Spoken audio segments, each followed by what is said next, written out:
আৰু তাৰ পিছত এটা সমগ্ৰ সংস্কৃতিক সংজ্ঞায়িত কৰা আত্মাও আছে। তেনে এজন আত্মা আছিল জুবিন দা। 1972 চনৰ 18 নৱেম্বৰত মেঘালয়ৰ তুৰাত অসমীয়া ব্ৰাহ্মণ পৰিয়ালত জন্মগ্ৰহণ কৰা তেখেতে গম পোৱাৰ বহু আগতেই তেওঁৰ শিৰাৰ মাজেৰে সংগীত চলিছিল। তেওঁৰ পিতৃ মোহিনী মোহন বৰঠাকুৰ ও কলমৰ নাম কপিল বৰঠাকুৰ এগৰাকী দণ্ডাধীশ আৰু কবি, আনহাতে মাতৃ ইলি বৰঠাকুৰ এগৰাকী মেধাৱী গায়িকা, যিয়ে তেওঁলোকৰ ঘৰখন খুৰেৰে ভৰাই তুলিছিল। मदर ने मुझे बचपन से मुझे गाना सबसे पहले मदर ने सिखाया था, माँ ने सिखाई थी। उसके बाद she introduced me to tabla, लेकिन I owe everything to my mother. My main backbone is my mother. माँ ने ही सब किया है।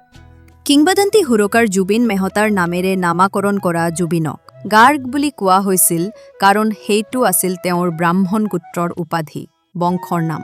90 দশকত তেওঁ সেই উপাধিখন হিচাপে গ্ৰহণ কৰিছিল। জন্মৰ নাম বৰঠাকুৰ খোলনি সেইটো বাছি লৈ কণমানি জুবিনে আগতীয়াকৈ সংগীতৰ যাত্ৰা আৰম্ভ কৰিছিল। পণ্ডিত ৰবীন বেনাৰ্জীৰ নিৰ্দেশনাত তেওঁ এই দশকৰো অধিক সময় তবলা শিকিছিল। পিছত গুৰু ৰমনী ৰায়ে তেওঁক অসমীয়া লোকসংগীতৰ হৃদয়ৰ সৈতে পৰিচয় কৰাই দিয়ে। Tabla my Guru was robin Banerjee, तो 10-12 साल तबला सीखा मैंने। उसके बाद फिर फोक म्यूजिक सीखा असम का। জুবিন দাই বাৰ্তাতকৈও অধিক বাদ্যযন্ত্ৰ বজাব পাৰিছিল। তেওঁ কেৱল এজন গায়ক নহয়, নিজৰ মাজতেই এজন চিম্ফনী হৈ পৰিছিল। জুবিন দাৰ প্ৰাৰম্ভিক জীৱন আছিল গতিশীল নদী। দেউতাকৰ পোষ্টিঙে য'তেই লৈ গৈছিল তাতেই বৈ গৈছিল। যোৰহাটৰ কাৰ্মেল স্কুলৰ পৰা কৰিমগঞ্জ হাইস্কুল আৰু তাৰ পিছত তামোলপুৰ উচ্চতৰ মাধ্যমিকলৈকে প্ৰতিটো বদলিয়ে শিল্পীগৰাকীৰ স্থিতিস্থাপকতা আৰু কৌতূহল গঢ় দিছিল। কিন্তু শ্ৰেণীকোঠাৰ কোলাহলৰ পৰা আঁতৰত জুবিনৰ আছিল আন এটা দিশ, জীৱ-জন্তুৰ লগত কথা পতা ল'ৰা।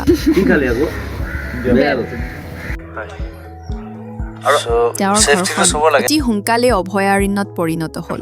কুকুৰ, হাঁহ, বান্দৰ, আনকি কচ্ছপেও তেওঁৰ তত্ত্বাৱধানত আৰাম পাইছিল।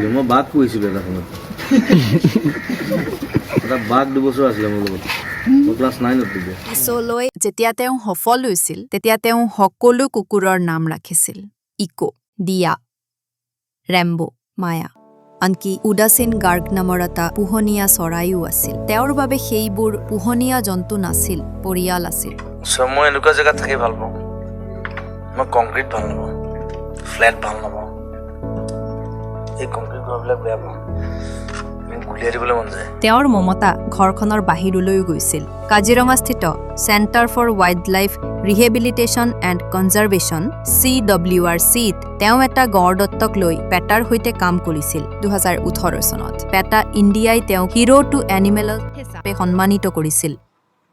এক বিৰল মিশ্ৰণ, খৈনাহীৰ হৃদয়ৰ সৈতে ৰকষ্টাৰৰ কণ্ঠ।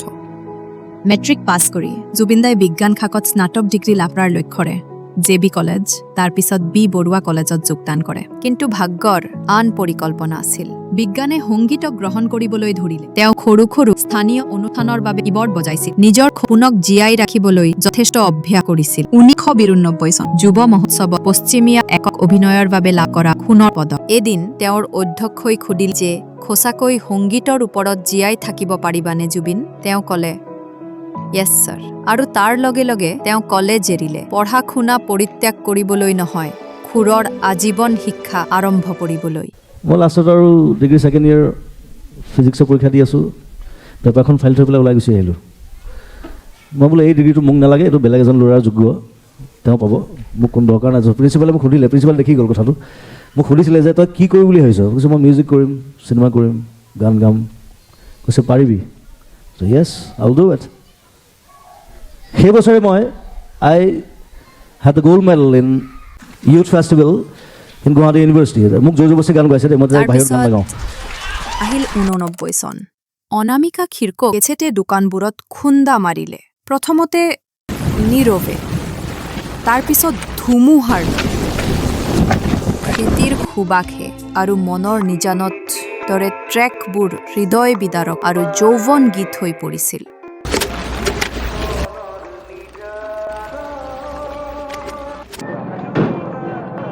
ৰাতিটোৰ ভিতৰতে জুবিন দা কেৱল এজন গায়ক নাছিল, তেওঁ আছিল এক আন্দোলন। অসমৰ প্ৰতিখন ঘৰতে প্ৰতিধ্বনিত হোৱা এক হৃদস্পন্দন।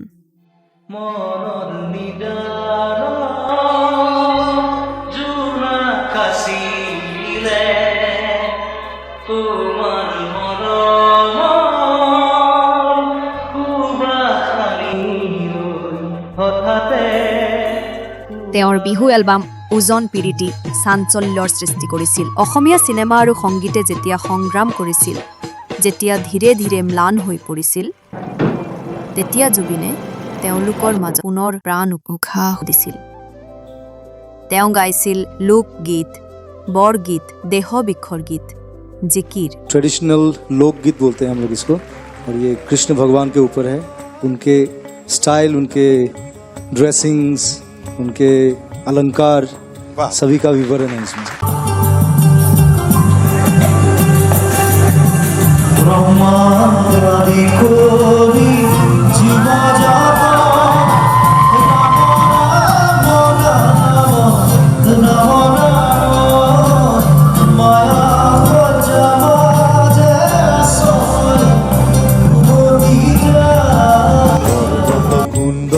তোমার মাঠে ময়ূরার পাখি,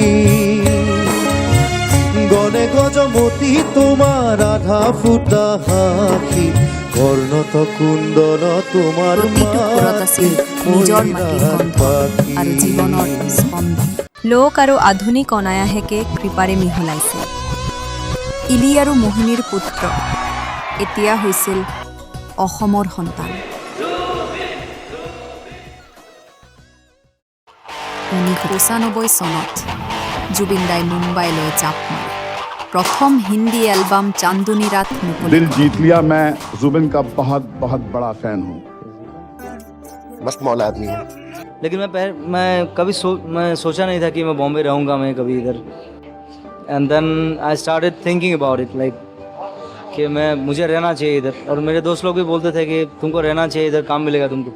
और यहाँ पे मैं किसी को जानता नहीं था, दैट्स द मेन प्रॉब्लम। और मैं एक ऐसा आदमी था, मैं किसी के पास जाता नहीं था, जो मैं अपना काम करता था, बस अपने हिसाब से रहता था। কিন্তু বলিউডটো তেওঁৰ আত্মা অসমত থেপাই থাকিল।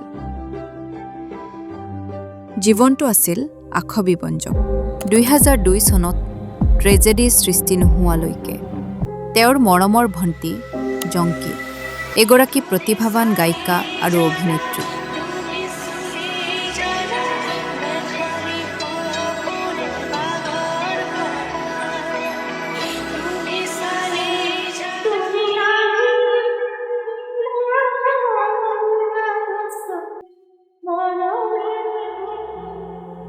তেজপুৰৰ ওচৰত গাড়ী দুৰ্ঘটনাত মৃত্যু হয়।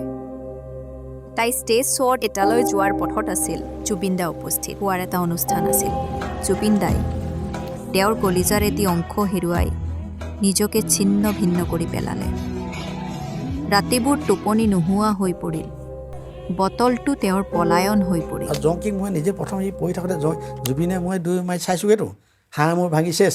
গতিকে চাবল নিদিয়ে আৰু তাক হেৰি কৰিবলৈ নিদিয়ে, মানে পোষ্টমৰ্টেম কৰিবলৈ কাকো চাবল নিদিয়ে। পোষ্টমৰ্টেম এনেকৈ কৰিব লাগিব বুলি কৈছে সেই দিয়া। গতিকে বাপেকক মাতিলে, বাপেকটো এছ অফিচাৰ আছিলেতো। আৰু গতিকে গোটেই পুলিচ এছ পি চব আহিলে, কৈছে জুবিন গাৰ্গৰ কথা স্মৃতিত তেওঁ মুকলি কৰিলে শিশু, যিটো এতিয়াও দুখেৰে প্ৰতিধ্বনিত হৈ থকা এক অতি আৱেগিক শ্ৰদ্ধাঞ্জলি। 1 বছৰ পিছতে জংকি আৰু মোৰ এজন বেষ্ট ফ্ৰেণ্ড জয়ন্ত পাত্ৰ দুইজন একেলগে গুচি গ'ল মোক এৰি থৈ। মই তাইৰ চিটত মই বহি আছিলোঁ। মই 10 মিনিট আগত নামি মই বাছত থৈ দিছিলোঁ। সেইটোৰ পৰা উদ্ধাৰ পাবলৈ মোৰ টাইম লাগিলে অলপ, 1.5-2 বছৰ লাগি গ'ল। নিশ্চয়। আৰু জংকি আচলতে ঘৰৰ আৰু এটা ল'ৰা নিচিনাই আছিলে তাই। মইতো বেছিভাগ বাহিৰত থাকোঁ। এনেকুৱা এদিন মই দেখিছোঁ, এনেকুৱা মোৰ ষ্টুডিঅ'ত কাম কৰি আছোঁ, ৰাতি 2টা বজাত তাই খানা পোৱাৰ পৰা মোৰ দেউতাৰ লগত কিবা এটা কথাত লাগি খানা পোৱাৰ পৰা খোজকাঢ়ি পেলাই ডিজিলৈ গুচি আহিলে 2টা বজাত। এতিয়া ফুল মিলিটাৰী চলি আছে, মিলিটাৰী কিবা অপাৰেশ্যন চলি আছে। তো মই বহুত গালি পাইছোঁ, খোজকাঢ়ি বোলো ইমান ৰাতিখন। শ্বি ৱাজ কোৱাইট য়াং দেন। কিন্তু তাই সেই সাহসটো আছিলে, তাই কৈছে কোনে কি কৰিব, মই একো নাই, মই খং উঠিলে মই গুচি আহিলোঁ। কিন্তু সেই অভঙালীটো তাইৰ মাজতো আছিলে, যিটো মোৰ মাজতো আছে তাৰমানে। গতিকে সেইবোৰ কথাত মিছ কৰোঁ তাইক মই যথেষ্ট। গতিকে মই কি বুলি ক'ম এতিয়া কথাটো, মই এটা কথা জানো যে লাইফ ইজ আনপ্ৰেডিক্টেবল, কেতিয়া কি হয় কোনো নাজানে। চ' ইটছ ফ্ৰেজাইল। তথাপিও আন্ধাৰৰ মাজত প্ৰেমে বাট বিচাৰি পালে। বম্বেৰ ঘৰলৈ হেঁপাহ নোপোৱা ছাত্ৰ গৰিমা শইকীয়াৰ অনুৰাগীৰ পত্ৰই তেওঁ জীৱন সলনি কৰি দিলে। পঠিয়ালোঁ আৰু সেইটো চাগে ডেষ্টিনি আছিল, তেনেকুৱা ভগৱানে লিখি থৈছিল ক'ৰবাত। এনেই কি হয়, তেওঁ যোৰহাটলৈ যোৱা চিঠিবোৰ ভনীয়েক দুইজনীয়ে পাই পেলাই, জংকী আৰু পামী, তেওঁলোক দুজনীয়ে চিঠিবোৰৰ উত্তৰ দিয়ে। কিন্তু জুবিনে এখন চিঠি পাবলগীয়া আছিল, সেই সময়ত তেওঁ ঘৰত আছিল। চিঠিখন পালে, সেই চুকটোত যিটো মই নিজৰ এড্ৰেছ দি পঠিয়াইছিলোঁ, সেই চুকটো ফালি লৈ পেলাই তেওঁ পাৰ্চত লৈ গুৱাহাটীলৈ আহিছে। আহি তাৰপিছত তেতিয়া লিখিছেও যে মই অলপতে ৰেকৰ্ডিঙৰ কাৰণে মই মুম্বাইলৈ যাম, তেতিয়া আইল ডেফিনেটলি মিট ইউ, সেইটো লিখিছে মানে। এদিন তেওঁ প্ৰস্তাৱ দিলে, তাই হয় বুলি পটককৈ কৈ দিলে আৰু মানে আই লাভ ইউ। তাৰপিছত কৈছে হেৰি, তোমাৰ মনত কি আছে মই জানো, সোনকালে তুমি উত্তৰটো দি দিয়া। মানে মই কি ক'ম, মই মানে ষ্টাণ্ড বহুত দেৰি, তেনেকৈ যিহেতু মানুহটো বহুত খাৰাং খাইছে, তেনেকেই ক'লে। কৈ লৈ পেলাই তাৰপিছত কৈছে সোনকালে কৈ দিয়া আৰু। তাৰপৰা কৈছোঁ হ'ব বাৰু ঠিক আছে, কিন্তু এতিয়া কৈছে এতিয়াহে শান্তি লাগিছে। 2002 চনৰ 4 ফেব্ৰুৱাৰীত তেওঁলোকৰ বিবাহ হয়। গায়ক আৰু ডিজাইনাৰ। তোমাৰে মোৰে সময় খুৰ আৰু বুজাবুজিৰ দ্বাৰা বান্ধ খাই থকা আত্মাৰ সংগী। জুবিন গাৰ্গে কিয় বিয়া পাতিলে? সংসাৰী মানুহটো নহয়, বিয়া কিয় পাতিলে? 19 বছৰৰ পিছতো তেওঁলোকৰ সৰু সৰু কথাবোৰে তেওঁলোকক স্পেচিয়েল কৰি তোলে। জোকাই, ধেমালি তৰ্ক, তেওঁলোকৰ মৰম লগা সৰু সৰু যুঁজবোৰে তেওঁলোকক আৰু কাষলৈ লৈ যায়। সেইকাৰণে হঠাৎ কিছুমান ডিচিশ্যন লওঁ। এতিয়া মই আকৌ হঠাৎ বিয়া পতাটো হঠাৎ ডিচিশ্যন আছিলে নেকি? বিয়াটো অকণমান খৰখেদা হৈছিলে বাৰু, তেতিয়া পৰিস্থিতি বেলেগ আছিলে অলপ। কিয় 95ৰ পৰা 2002 লৈকে ইমান খৰখেদা হ'লনে? তথাপি বিয়া এতিয়া ভাল পালে যেতিয়া বিয়া পাতিবই লাগিব। বাধ্যত পৰি যি নহওক, জুবিন ৱাকাৰে পত্নীৰ মাজত এতিয়া কি পাইছে নে নাপাইছে? মানে প্ৰশ্ন সুধিবলগীয়া আছিল। তোমাক এটা প্ৰশ্ন সুধিবলৈ দিছিলে, তুমি 10টা সুধি আছে। আৰু কেতিয়াবা যেতিয়া তাই তৰ্কত জয়ী হ'লে তেওঁ লাজতে ৰঙা পৰে, তেতিয়া আমি নিজকে ৰখাব নোৱাৰো আৰু লাজতে ৰঙা পৰো।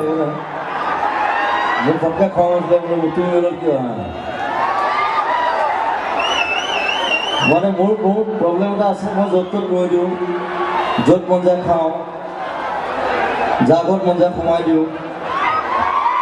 সেইবোৰ মানে তাই দিগদাৰ হয়। মোক কয় কিয় এইটো কৰা, তুমি বেলেগ গাড়ী দিবা, মই বেলেগ গাড়ী দিম। কাৰণ তেনেকুৱা প্ৰেম ইমান ধুনীয়াকৈ মানুহৰ অনুভৱ হয়। মোৰ কামে নাই, মই শুই থাকিম একদম।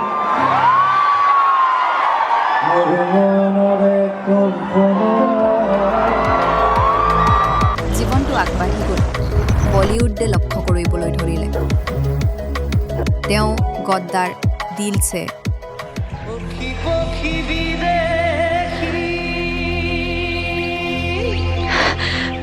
मैं वैसे नहीं जैसा तुम सोच रहे हो। तुम्हें क्या मालूम मैं क्या सोच रहा हूँ? इतनी मुश्किल से तो मिली हो, इतनी आसानी से कैसे छोड़ दो? देखो, या तो तुम अपने घर वालों को जाकर कह दो, या मैं बता देता हूँ। सोच लो, मुझे कल बताना। आखिर तुम जानते क्यों मेरे बारे में? कुछ नहीं। কান্তে,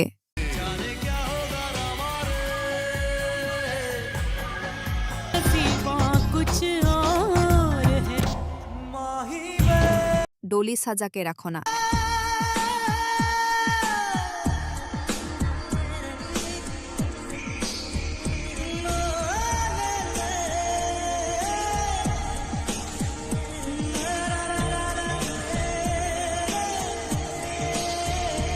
আদি ছবিৰ বাবে গীত গাইছিল। তেওঁ বিখ্যাত যতীন ললিতৰ সৈতে মাষ্টফ ছবিখনৰ বাবে ঘনিষ্ঠভাৱে কাম কৰিছিল প্ৰকৃত আৱেগ আৰু কালজয়ী গভীৰতাৰে এতিয়াও প্ৰতিধ্বনিত হোৱা সংগীত সৃষ্টি কৰে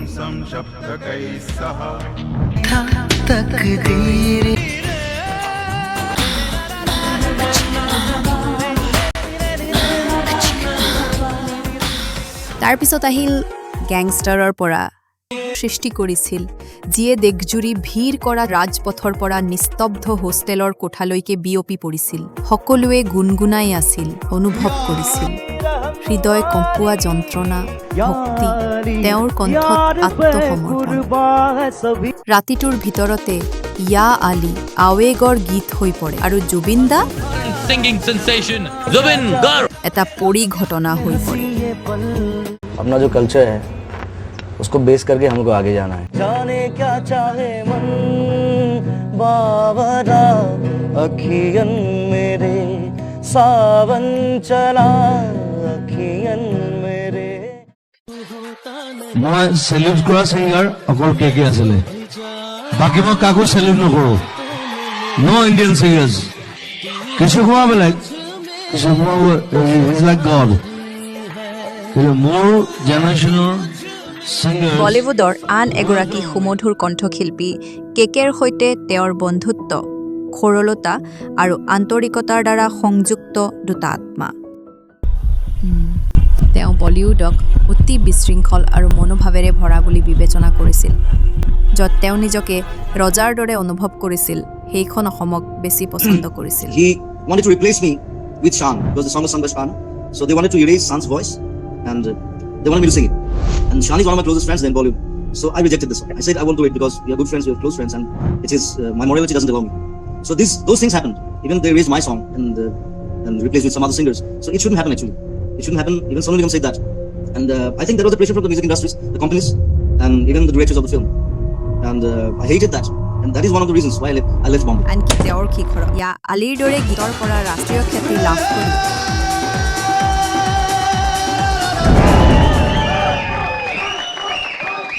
তেওঁ বম্বাই এৰি থৈ গ'ল তেওঁ কৈছিল যে এজন ৰজাই কেতিয়াও নিজৰ ৰাজ্য এৰিব নালাগে উদ্যোগটোৰ গ্লিটছ আৰু গ্লেমাৰৰ খলনি নিজৰ জনসাধাৰণৰ প্ৰেমক বাছি আপুনি কিয় নাথাকে ইয়াত ইয়ালৈ হোৱাৰ পিছত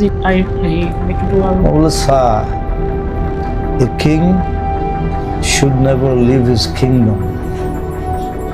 তাত কোনো ৰজা নাই যিখন পৃথিৱীত সকলোৱে ৰাতিটোৰ ভিতৰতে তাৰকা হ'বলৈ লাভৱান হয় সেইখন পৃথিৱীত জুবিনে এই সকলোবোৰৰ পৰা আঁতৰি গ'ল যেন খ্যাতি নিজৰ উদ্দেশ্য পূৰণ কৰিলে আৰু তেওঁৰ হৃদয়ে কেৱল ঘৰৰ বাবেহে হাহাকাৰ কৰিলে নিজৰ ঘৰত আহি তেওঁ কেৱল এজন চেলিব্ৰিটি নাছিল তেওঁ আছিল গৌৰৱৰ প্ৰতীক মাটিৰ অন্তৰ্গত এটা কণ্ঠ আমাৰ সন্মান স্ট্ৰাগল নকৰোঁ যি স্ট্ৰাগল কৰিছোঁ অসমত কৰিছোঁ মুম্বাইত মই স্ট্ৰাগল নকৰোঁ তাত গৈ ৰুটি বিস্কুট খাই স্ট্ৰাগল কৰিবলৈ মোৰ নাই চ' মই যেতিয়া মুম্বাই গৈছোঁ মই অসমৰ পৰা প্ৰতিষ্ঠিত হৈ গৈছোঁ মই নিজৰ মতে আছোঁ আকৌ মই নিজৰ মতে মই এৰি থৈ গুচি আহিছোঁ because I don't like it. That's it. জুবিনদাৰ খৰবোৰে কোনো সীমা নাজানিছিল বলিউডে তেওঁক ইয়ালি দিয়াৰ বিপৰীতে বংগে তেওঁক নিজাকৈ এটা সিংহাসন দিছিল বাংলা চলচ্চিত্ৰ জগতৰ অন্যতম চৰ্চিত প্লেবেক গায়ক হিচাপে পৰিগণিত হৈছিল জুবিন को मैं बहुत पहले से जानता हूँ बहुत ही टैलेंटेड एक सिंगर है আসামে আমার এই সেকেন্ড টাইম এটা আসা এবং দুবারই জুবিনকে গান করানোর জন্য জুবিন আমার 15 বছরের বন্ধু এবং ওর মতন শিল্পী তো পাওয়াই যায় না ডেফিনেটলি তেওঁৰ কণ্ঠই কলকাতাৰ চিনেমা হলৰ ৰোমাঞ্চক কঢ়িয়াই লৈ ফুৰিছিল চাৰ্টবাষ্টাৰৰ পৰা আৰম্ভ কৰি বাণিজ্যিক ছবিৰ প্ৰতিটো ৰেডিঅ'ত বজোৱা আত্মস্পৰ্শী বেলেডছ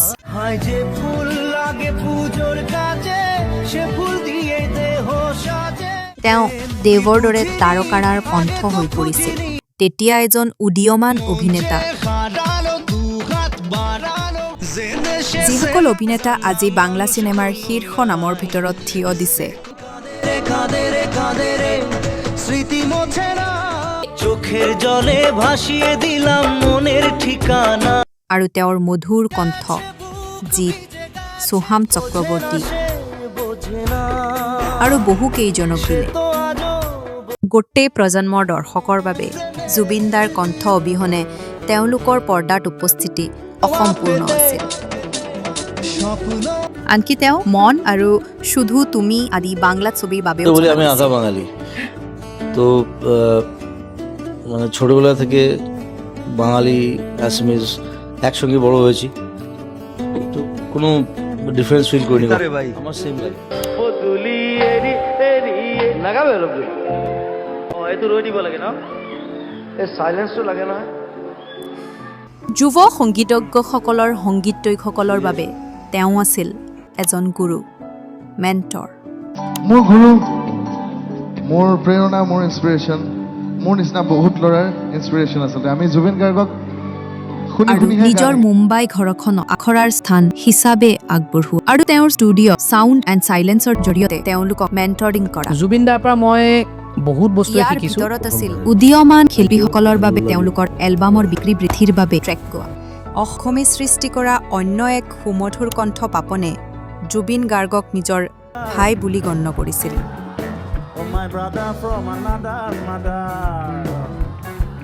2018 চনত পাপনৰ বিৰুদ্ধে যৌন নিৰ্যাতনৰ অভিযোগৰ সময়ত জুবিন গাৰ্গে ৰাজহুৱাভাৱে তেওঁক সমৰ্থন কৰিছিল লগতে কণ্ঠশিল্পীশান আৰু অভিযুক্ত ভুক্তভোগীগৰাকী নিজেও তেওঁক সমৰ্থন কৰিছিল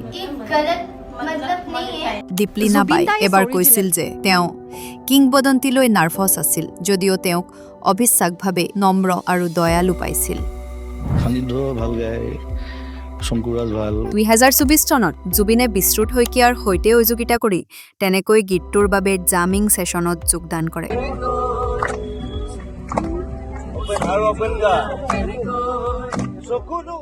যদিও এই পাৰস্পৰিক প্ৰিয়ৰ বিষয়ে কিছু অনলাইন সমালোচনা ওলাইছিল বহুতে তেওঁলোকৰ সহযোগিতাৰ ফলত হোৱা কলাত্মক বৃদ্ধি আৰু উন্নতিক উপেক্ষা কৰিছিল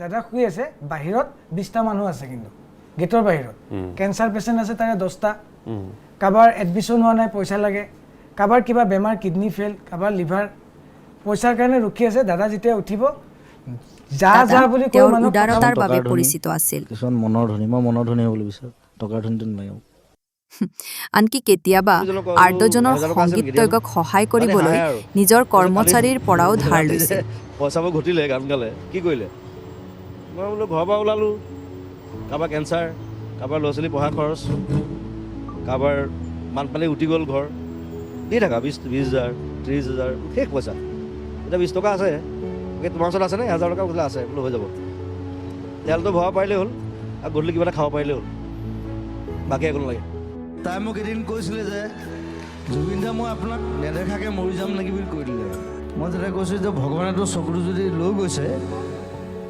মই ট্ৰাই কৰিম আৰু এটা চকু লগাবলৈ তোক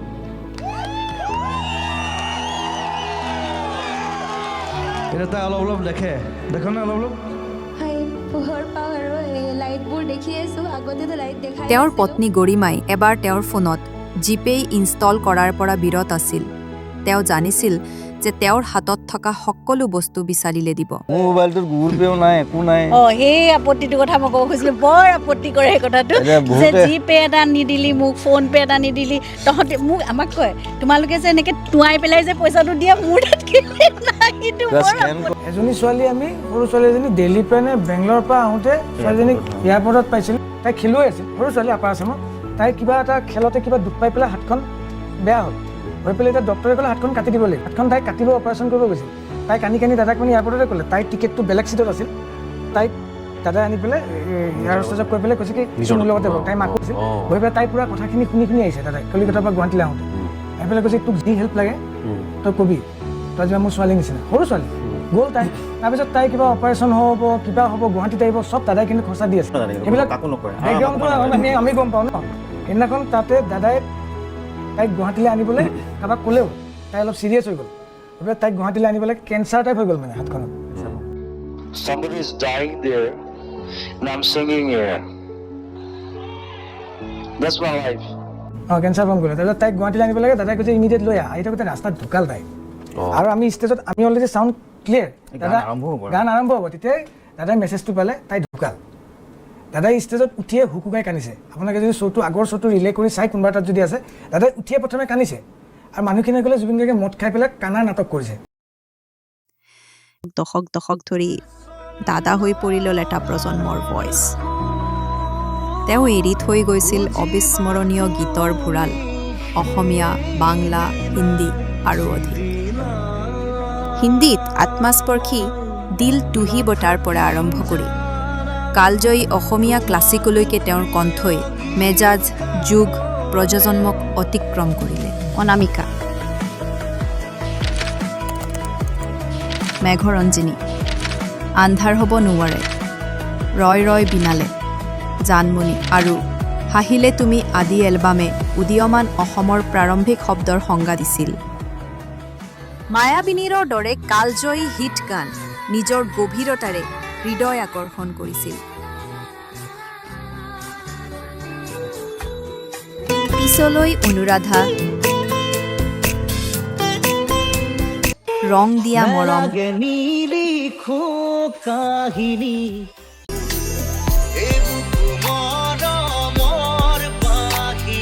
তুমি মোৰ মাথো মোৰ ৰুণজুন নুপুৰে মাতে কি খাজে খাজে কুহি পাতে এজাক বৰষুণে মুখ ধুই থৈ গ'ল তুমি হুবাক অসমীৰে তুমি প্ৰতিদিনে তুমি সোণালী হৈ থাক তোমাৰে মোৰ আহে বানাহে ঘুমতি আহিবা ৰাতি ৰোড আজি শিল্পী হিচাপে তেওঁৰ বিৱৰ্তন প্ৰমাণ কৰিলে যিয়ে কেতিয়াও বৃদ্ধি আৰু শিকিবলৈ বন্ধ কৰা নাছিল আৰু আনকি দশক পিছতো জানো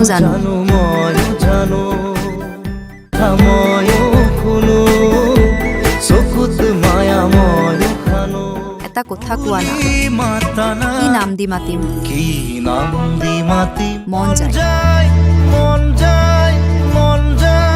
আৰু বাটৰে শেষতে গানবোৰে আমাক মনত পেলাই দিলে যে জুবিনদাৰ যাদু কেতিয়াও ম্লান নহল তেওঁৰ বহুমুখী ক্ষমতাৰ কোনো তুলনা নাছিল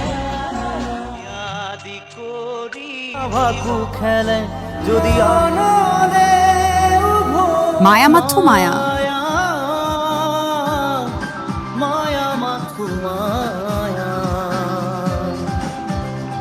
বেবী বুলি লাহেকৈ মাতো নে বেবী তুমি মনৰে মই নাহে চুমা মিঠা মন বুজা মোৰ মন কোকাল খামুচিয়া গাল গুলপীয়া তুমি কোন খৰগৰ মই নথকাৰ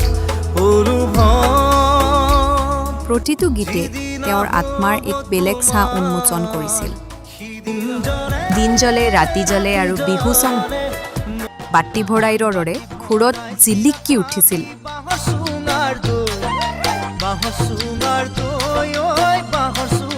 শেহতীয়া বছৰবোৰতো উভতি চোৱা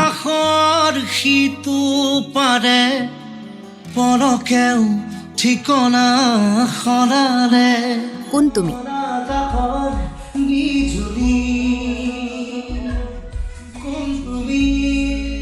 আগলি অনুভৱে মোৰ মনৰ কল্পনাৰ দৰে হিট গীতে প্ৰমাণ কৰিলে যে তেওঁ এতিয়াও চাৰ্ট আৰু হৃদয়ত একেদৰেই আধিপত্য বিস্তাৰ কৰিব পাৰে মুগ্ধাহিয়া মূৰৰ ৰোমান্টিক স্পন্দন হওক 2002 দিনৰ উৎসৱ মুখৰ ছন্দই হওক 2024 বা ৰুমালৰ কোমল সৌন্দৰ্যই হওক 2008 প্ৰতিটো ট্ৰেকে সেই ভুলহীন জুবিনৰ স্বাক্ষৰ বহন কৰিছিল মানুহৰ আৱেগৰ প্ৰতিটো ছাঁ মায়াৰ আৰম্ভণিৰ পৰা অনুৰাধাৰ দৰে চাৰ্ট টপাৰলৈকে তেওঁৰ গীতবোৰ লাখ লাখ মানুহৰ হৃদয়ত খোদিত হৈ আছে পুৰণি নতুন হিন্দীত দিল টুহি বাটাৰ দৰে গীতেৰে তেওঁ সমগ্ৰ ভাৰতবৰ্ষৰ হৃদয় চুই গৈছিল দেখুৱাইছিল যে এজন ৰজাই হয়তো গুচি যাব কিন্তু তেওঁ সদায় উভতি মাতিলে ঘূৰি আহে এই গীতটো সমগ্ৰ ৰোশন পৰিয়ালকে ধৰি সকলোৱে ভাল পাইছিল বলিউডতো যে তেওঁ ফটাই দিলে তাৰ প্ৰমাণ তেওঁ স্পৰ্শ কৰা প্ৰতিটো দিগন্ত জয় কৰিছিল ডাগৰ মায়াবিনী গীতটিয়ে অসমীয়া আৱেগক জীৱন্ত কৰি তুলিছিল অসমক ঘৰ বুলি কোৱা প্ৰতিজন শ্ৰোতাৰ বাবে বিৰল আত্মস্পৰ্শী সম্পৰ্কীয় জুবিন দাই আঞ্চলিক আৰু মূলসুঁতিৰ চিনেমাৰ মাজত সেতু বন্ধন কৰিছিল এনেকুৱা গীত সৃষ্টি কৰিছিল যিবোৰ যিমানেই অন্তৰংগ আছিল সিমানেই ইউনিভাৰ্চেল আছিল মায়াবিনী গানটো কৰাৰ পিছত মানে কি সেইদিনা মই গানটো কৰিছোঁ ৰাতি তেতিয়া অলমষ্ট ৰাতি পুৱাইছে আৰু তাৰপিছত ৰিজুৱে মোক কৈ আছে গানটো লিখি দিবৰ কাৰণে তাৰপিছত মই লিখিলোঁ গানটো কিবা এটা লিখি পেলাই তাৰপিছত ৰিজুক দিলোঁ ৰিজুৱে পেণ্টৰ পকেটত ভৰাই থ'লে পেণ্টটো ধুই দিলে 4 দিনমান পিছত ৰিজুৰ লগত আকৌ লগ হ'লোঁ তাৰপিছত ৰিজুক ক'লোঁ বোলো সেই গানটো ক'ত সেইদিনা যে লিখি দিছিলোঁ ৰিজুৱে ক'লে পেণ্টটো ধুই দিলে নহয় ঘৰত খবৰ ল'লে এতিয়া পেণ্টটো ধুই দিয়াৰ পিছততো সেইটো আৰু গান ক'ত হৈ থাকিব তাৰপিছত মই বোলো আকৌ লিখিব লাগিব আৰু এটা গান দুবাৰ লিখিবলৈ মই বিৰাট টান পাওঁ মানে যেনেকৈ এখন পেইণ্টিং দুবাৰ আঁকিবলৈ দিগদাৰ হৈছে তথাপি মই বোলো লিখিবতো লাগিবই কাৰণ মায়াবিনী ৰাতি বুকুত দেখা পালোঁ তোমাৰ ছবি এতিয়া প্ৰথম 4টা লাইন মোৰ মনত আছিলে আকৌ আৰম্ভ কৰিলোঁ আৰম্ভ কৰি তাৰপিছত পিছৰখিনি লিখিলোঁ লিখি পেলাই তাৰপিছত ডাব চাব কৰি আৰু তেনেকৈ জন্ম হ'ল গানটো কিন্তু পিছৰবাৰ চাগে বেছি ভালহে হ'ল লিখাটো হয়তো যে প্ৰথম কি লিখিছিলোঁ মোৰ মনত নাই কিন্তু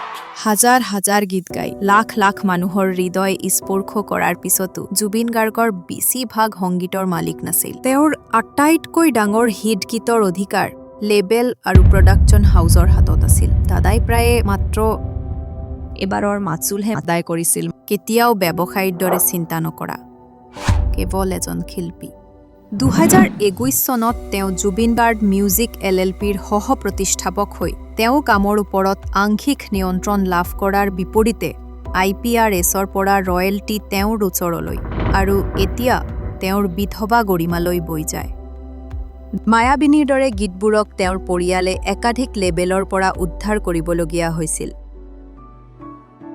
জুবিনদাৰ সংগীত কেতিয়াও কেৱল তেওঁৰ কেৰিয়াৰ নাছিল আছিল তেওঁৰ প্ৰস্তাৱ তেওঁৰ মানুহৰ প্ৰতি তেওঁৰ মাটিলৈ আৰু তেওঁ ভালপোৱা ভাষাৰ প্ৰতি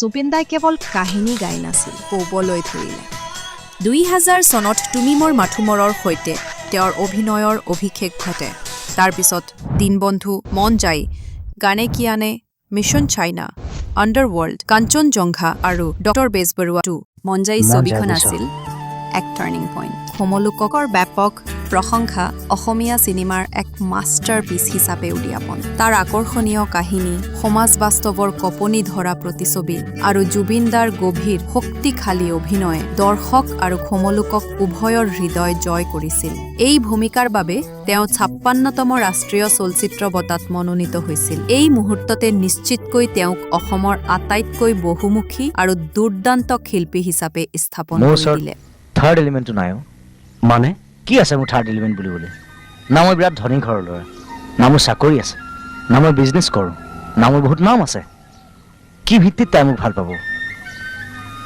আচলতে কি জানো ভাল পাতো প্ৰকাশ কৰিবলৈ এই থাৰ্ড এলিমেণ্টটো বৰ প্ৰয়োজনীয় আৰু য'ত মাক বাপেকে নিজৰ সন্তানক মৰমকণ প্ৰকাশ কৰিবলৈ এটা চকলেট নাইবা পুতলাৰ সহায় ল'বলগীয়া হয় আজিকালি তই বৰ ডাঙৰ ডাঙৰ কথা কওঁ ইটছ ৰিয়েলিটি সব ছোৱালী বিচাৰে নিজৰ মনৰ মানুহজনৰ কিবা এটা পৰিচয় থাকক আৰু মোৰ সেই পৰিচয়টোৱে নাই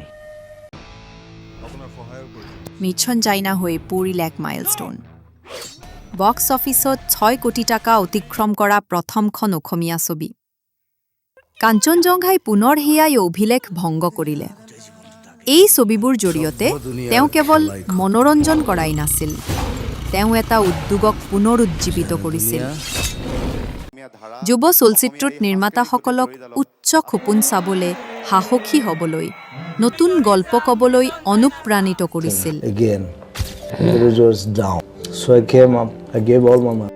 জুবিন দাই কেতিয়াও অকলে উপভোগ কৰা নাছিল। প্ৰতিটো সফলতাৰ বাবে তেওঁ নিজৰ দলটোক লগত লৈ গৈছিল। সংগীতজ্ঞ, অভিনেতা, কাৰিকৰী, বন্ধু। তেওঁৰ মতে শিল্পী হৈছে এক সামূহিক মনোভাৱ, ব্যক্তিগত মুকুট নহয়। তেওঁ খেতিৰ পিছত খেদি ফুৰা নাছিল, তেওঁ এটা আন্দোলন গঢ়ি তুলিছিল। জুবিন দাৰ সদায় অসমীয়া চিনেমাক উন্নীত কৰাৰ লক্ষ্য ৰাখিছিল। ইয়াক ডাঙৰ আধুনিক কৰি ৰাজ্যৰ বহু ওপৰলৈ দৰ্শকৰ মাজলৈ যোৱাৰ চেষ্টা কৰিছিল। তেওঁ প্ৰযোজনা, পৰিচালনা আৰু ৰচনা কৰিছিল, যাৰ ফলত আঞ্চলিক গল্পসমূহে প্ৰাপ্য মনোযোগ আৰু সন্মান লাভ কৰাটো নিশ্চিত কৰিছিল। কিন্তু কিংবদন্তিবোৰো জুবিন গাৰ্গ নহয়, তেওঁ এজন জুবিন সুৰা কণ্ঠ। খেতিয়ে এটা দীঘলীয়া চাহ পেলায়।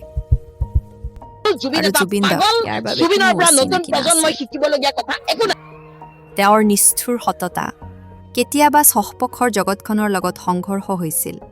বিতৰ্ক তেওঁৰ নীৰৱ সংহী হৈ পৰিল। মঞ্চৰ লাইটৰ পৰা শিৰোনামলৈকে তেওঁক অনুসৰণ কৰি, ধৰ্ম আৰু ৰাজনীতিৰ ওপৰত অগ্নিময় বক্তব্যৰ পৰা আৰম্ভ কৰি পৰম্পৰাক মুকলিকৈ অৱজ্ঞা কৰালৈকে তেওঁৰ কথাই সমানে দলং জ্বলাই জুই জ্বলাই দিলে। 2019 চনত ব্ৰাহ্মণ সম্পৰ্কে তেওঁৰ মন্তব্যই ৰাইজক কঁপাই তুলিছিল। ক্ষোভৰ বতাহ ভৰি পৰিছিল। 2024 চনত ভগৱান শ্ৰীকৃষ্ণৰ বিষয়ে তেওঁৰ এই কথাৰ ফলত নিষেধাজ্ঞা, বৰ্জন আৰু এই সময়ত তেওঁৰ নামক উল্লেখ কৰা মাতবোৰৰ পৰাই ফুচফুচাই বিচাৰৰ সৃষ্টি হয়। মই এটা কথা কওঁ, ইয়াত কৃষ্ণ ভগৱান নহয়, তেওঁ কেতিয়া ভগৱান নাছিল, he was a man. তথাপিও এই সকলোবোৰৰ মাজেৰে তেওঁ নিজেই ক্ষমাহীনভাৱে থাকি গ'ল। আনফিল্টাৰ্ড, ত্ৰুটিপূৰ্ণ। শ্লোকাষ্ট বস্তুটো যে নাইকিয়া কৰিব লাগে, মই সেই কনচেপ্টটোত বিশ্বাস কৰোঁ। সেইটো ক'বলৈ যাওঁতে ভুলতে বামুণ শব্দটো ওলাই গ'ল। কিন্তু বাস্তৱ জুবিন দা কেৱল কণ্ঠ নাছিল, তেওঁ আছিল বিবেক। 2019 চনত CAA বিৰোধী প্ৰতিবাদৰ সময়ত ভংগুৰ স্বাস্থ্যৰ মাজতো, আনকি তেওঁৰ মাতটো কঁপি উঠিলেও তেওঁ এটা সম্পূৰ্ণ অৱস্থাৰ শক্তি কঢ়িয়াই লৈ ফুৰিছিল। তেওঁ নিজৰ মানুহৰ সৈতে থিয় দিছিল। ন্যায়ৰ বাবে, পৰিচয়ৰ বাবে, শান্তিৰ বাবে গান গাইছিল। বিচৰা নাই, ইউ কেনট ডু ইট। যি মন যায় তাকে কৈ থাকিলে নহ'ব নহয়। যোনে নহওক, যোনে CM নহওক, যোনেই PM নহওক, তেওঁ নিজৰ ঘৰখন ক'ভিড কেয়াৰ চেণ্টাৰ হিচাপে খুলি দুখীয়াক খুৱাইছিল, বানাক্ৰান্তক সহায় কৰিছিল, আৰু এবাৰো ইয়াক দান বুলি কোৱা নাছিল। তেওঁৰ বাবে দয়া সাধাৰণ আছিল, মানৱতা আছিল অবিয়াস। ৰাস্তাৰ কাষৰ ধাবা এখনত ঘুগনি খাই অচিনাকি মানুহৰ লগত আড্ডা মাৰি জোৰেৰে আৰু মুক্তভাৱে হাঁহি থকা তেওঁক বিচাৰি পাব পাৰি। তেওঁ কেতিয়াও কাৰো ওপৰত নিজকে দেখা নাছিল। কোনোৱেই তেওঁৰ ওচৰলৈ গৈ টকা বা কোনো সহায় নোহোৱাকৈ উভতি আহিব নোৱাৰে। তেওঁ নিৰ্ভীক আছিল। ক্ষমতাকলৈ প্ৰশ্ন উত্থাপন কৰা, জাতিক অৱজ্ঞা কৰা আৰু ঘোষণা কৰা এজন শিল্পী। মোৰ কোনো জাতি নাই, ধৰ্ম নাই, কোনো ভগৱান নাই, মই মুক্ত, মই কাঞ্চন। তেওঁ শক্তি কঢ়িয়াই লৈ ফুৰিছিল, কোমলতাত মিৰিয়াই লৈছিল।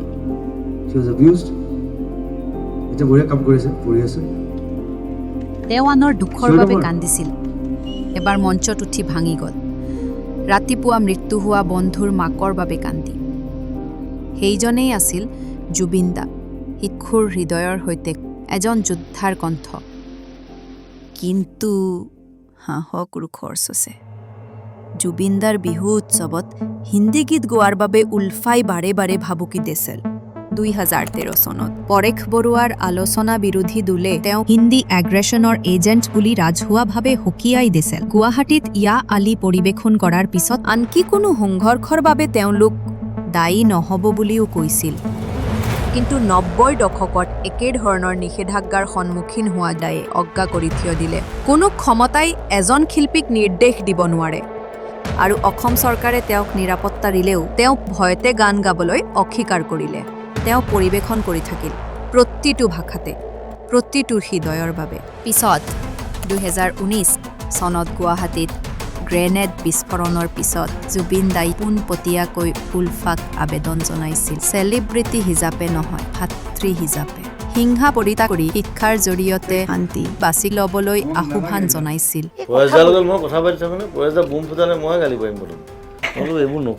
কোনো সংকোচ নকৰাকৈয়ে তেওঁ কয়, আই ডোণ্ট কেয়াৰ।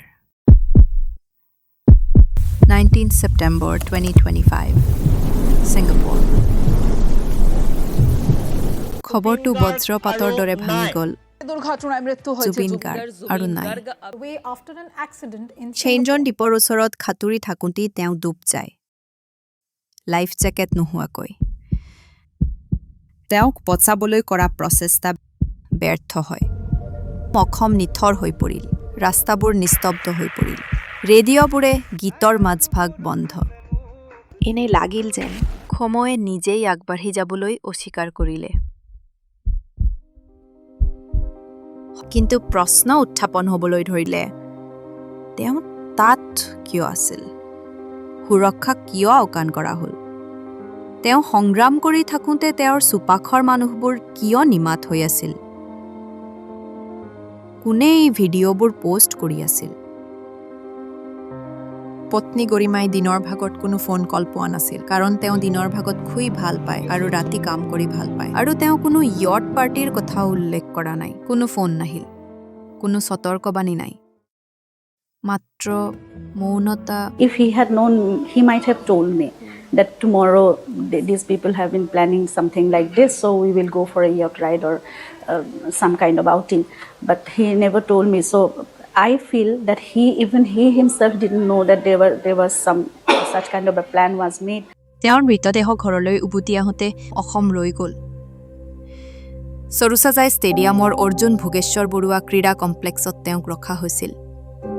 লাখ লাখ লোক গোট খাইছিল, ডেকা বুঢ়া, ধনী আৰু দুখীয়া, হৃদয় বিদাৰকভাৱে একত্ৰিত হৈছিল। ভিৰৰ মাজেৰে তেওঁৰ কফিনটো কঢ়িয়াই নিয়াৰ লগে লগে গুৱাহাটীয়ে কান্দিলে। চহৰখনেই যেন কঁপি উঠিল। আৰু যেতিয়া মাতবোৰ উঠিল, মায়াবিনী ৰাতিৰ বুকুত গাই ৰাতিৰ আকাশখনে যেন গুণগুণাই উঠিল। শেষবাৰৰ বাবে তেওঁৰ খুৰটো কঢ়িয়াই লৈ ফুৰিলে। এই নিশা অসমে এজন গায়ক হেৰুওৱা নাই, আমি আমাৰ শব্দ গৌৰৱ হেৰুৱাই পেলাই। People, they made me mushy. তদন্ত গভীৰ হৈ পৰিল। সেই নিশাৰ পিছত আহিল মিউজিচিয়ান আৰু অৰ্গেনাইজাৰৰ ছ'চিয়েল মিডিয়া পোষ্ট। সেই ইয়তত থকা মানুহ, তদন্তকাৰী দল SIT গঠন কৰা হ'ল আৰু ছিংগাপুৰ আৰু ভাৰতীয় কৰ্তৃপক্ষ দুয়োটাই সহযোগিতা কৰিলে। ফৰেনচিক ৰিপৰ্ট, মৰণোত্তৰ পৰীক্ষা, সাক্ষীৰ বিৱৰণ প্ৰত্যেকটোৱেই শেকৰটোতকৈ গাঢ়।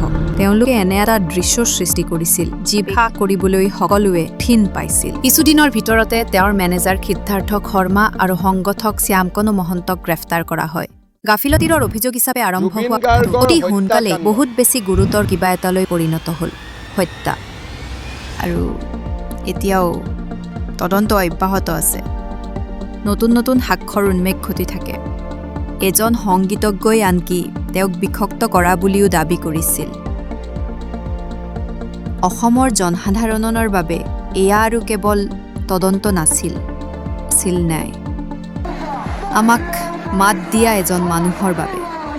এই সময়ত তেওঁৰ গীতবোৰে উদযাপনত প্ৰতিধ্বনিত হৈছিল, এতিয়া সত্যৰ চাহিদাত প্ৰতিধ্বনিত হৈছে।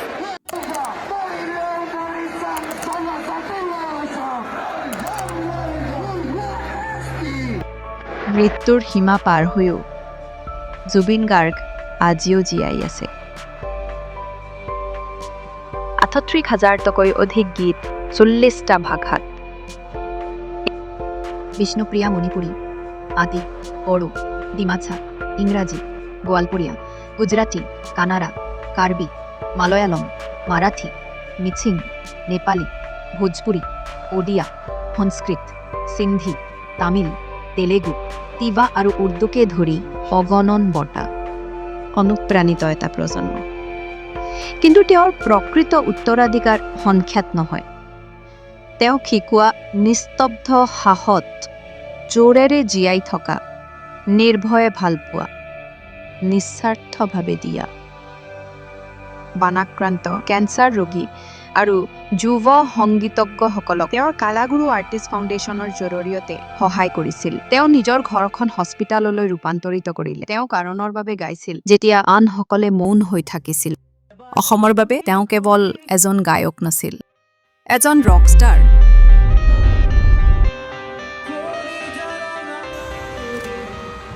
হাৰ্টথ্ৰব,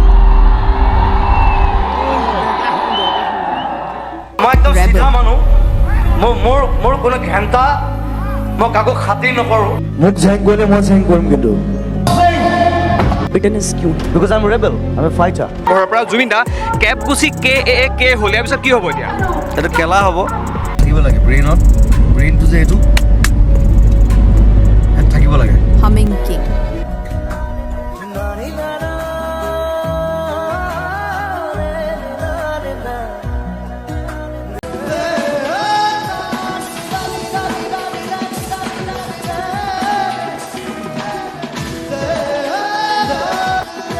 পিপল ষ্টাৰ,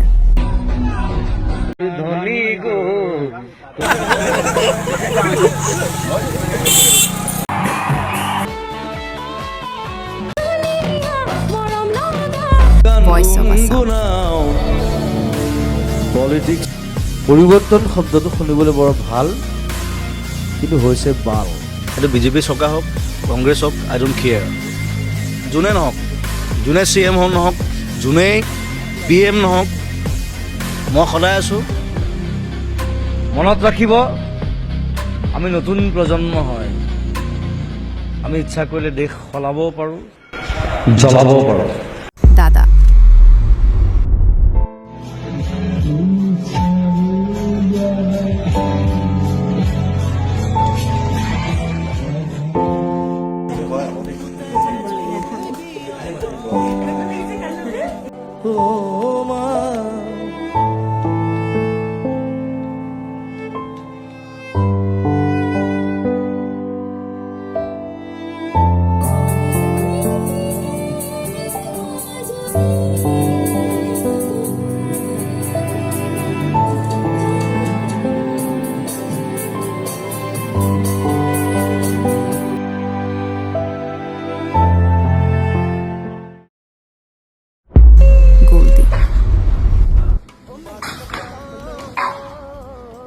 এই কোন হেৰি বৰটো এইটো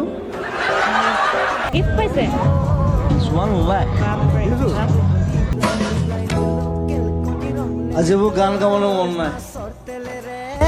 চয়াবিন ভাজা লাগে মজা।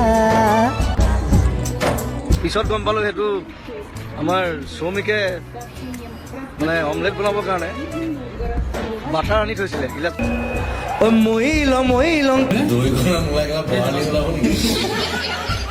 মই সদায় দুবাৰ হাগো।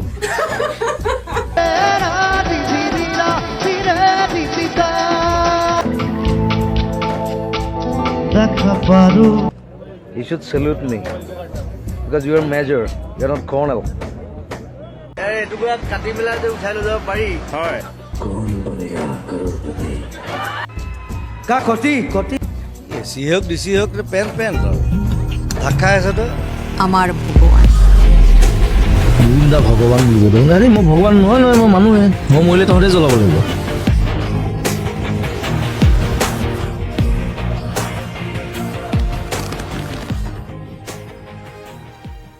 চৰকাৰী ৰেকৰ্ড অনুসৰি 15 লাখতকৈ অধিক লোক বিদায় দিবলৈ আহিছিল। ধাৰাসাৰ বৰষুণৰ মাজতো অসমৰ চুকে কোণে আৰু ইয়াৰ বাহিৰৰ অনুৰাগীসকলে ঘণ্টাৰ পিছত ঘণ্টা ধৰি শাৰী পাতিছিল কেৱল নিজৰ মানুহজনৰ আভাস পাবলৈ। ষ্টেডিয়ামত দুদিনৰ বাবে মৰ্তৰ অৱশিষ্ট ৰখা হৈছিল। ভিৰ অন্তহীন। এই বৃহৎ সমাৱেশে বিষৰ লিমকা বুক অৱ ৰেকৰ্ডছত চতুৰ্থ বৃহত্তম অন্ত্যেষ্টিক্ৰিয়া শোভাযাত্ৰা হিচাপে স্থান লাভ কৰে। 23 ছেপ্টেম্বৰ 2025। গুৱাহাটীৰ উপকণ্ঠ অঞ্চলৰ সোণাপুৰৰ কমাৰকুছি গাঁৱত পূৰ্ণ ৰাজ্যিক সন্মানেৰে দাদাক দাহ কৰা হয়।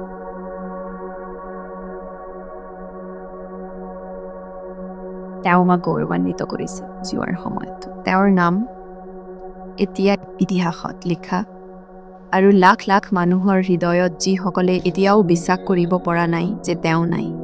কিন্তু অসমৰ বাবে কেতিয়াও খ্যাতি বা বঁটা বা সংখ্যাৰ কথা নাছিল, সকলো দিয়া মানুহজনৰ কথা আছিল। বিষত গাইছিল, হৃদয়খন ভাঙি যোৱাৰ সময়তো তেওঁ হাঁহিছিল, দিবলৈ একো বাকী নাথাকিলেও দিছিল। তেওঁ এবাৰ কৈছিল যে তেওঁৰ মৃত্যুৰ সময়ত তেওঁ বিচাৰিছিল যে সমগ্ৰ অসমতে মায়াবিনী ৰাতিৰ বুকুত বজোৱা হয়। আৰু যেতিয়া সেই দিনটো আহিল, সেয়া কেৱল গীত নাছিল। তেওঁৰ এটা গীতত তেওঁ গাইছিল, সাগৰ তলিত শুবৰে মন, my heart wants to sleep beneath the sea. কিন্তু তেওঁ আমাৰ বাবে কেতিয়াও খোৱাই নাই। তেওঁ নিজেই সাগৰ হৈ পৰিল, অন্তহীন, চিৰন্তন, অসমৰ চবৰে আত্মাৰ মাজেৰেৰে বৈ যোৱা কিছু কণ্ঠক সময়ৰ লগে লগে ম্লান হৈ যায়, কিন্তু জুবিন দা নিজেই সময় হৈ পৰিল। এতিয়াও উশাহ লোৱা এটা ছন্দ প্ৰতিজন অসমীয়াৰ হৃদয়ত, যিয়ে সাহস কৰে সপোন দেখিবলৈ।